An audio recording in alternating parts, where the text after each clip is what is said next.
मी nutri प्रतिनिधी विपुल पंचमे. आज आपण आलो आहे सांगली या गावामध्ये भाऊच्या वांगी या प्लॉटवर. भाऊंनी वांगीला 1 ते 1.5 महिन्याआधी न्यूट्री फॉर्म्युला नंबर 1 टाकलेलं होतं आणि 8 ते 10 दिवस आधी इंट्राप्लेंट टाकला आहे. तर आपण त्यांच्याकडून जाणून घेऊ त्यांना इंट्राप्लेंट आणि न्यूट्री फॉर्म्युलाचे कसे रिझल्ट आहेत. नमस्कार दादा, तुमचा परिचय देता. मी अनिल बालाजी बसाई, काउंग येथील शेतकरी आहे. मोबाईल नंबर सांगा. 9850600493. माझी एकरात वांगी आहे. मी 8-10 दिवसा अगोदर इंटरप्लॅन सोडलं होतं. त्याच्यानंतर मी अजूनपर्यंत खतं ड्रिपचं एकही डोस दिला नाही. त्याच्या अगोदर मी 6-6 दिवसाचे डोस ड्रिपचे लागत होते खताचे, ते आता सोडणं बंद झाले आहेत 10 दिवसापासून. पण झाडाची ग्रीनरी आणि तोडे व्यवस्थित जसे जे पहिले होते तसे सुरू आहे आता.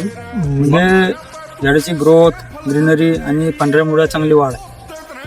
तुमच्या फ्लॉवरिंगमध्ये काही फायदा? फ्लॉवरिंग आता नवीन फ्लॉवरिंग पूर्ण चांगली घेतली आहे त्यांनी.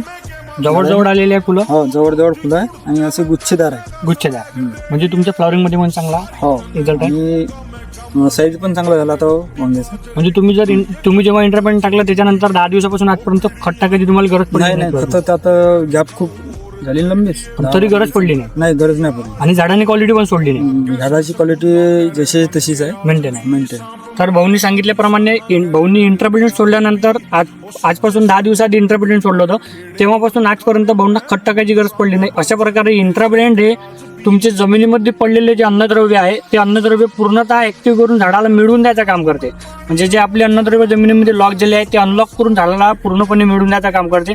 त्यामुळे झाडाची ही ओव्हरऑल ग्रोथ होते. झाडामध्ये चांगल्या नवीन फुटवे आले, नवीन फुलोर आला, पांढऱ्या मुळांची पण वाढ झाली. तुम्हाला फुलोरमध्ये चांगला फायदा वाटून राहिला. फ्लोअरमध्ये आणि याची ग्रीनरी आहे ते खूप चांगलं.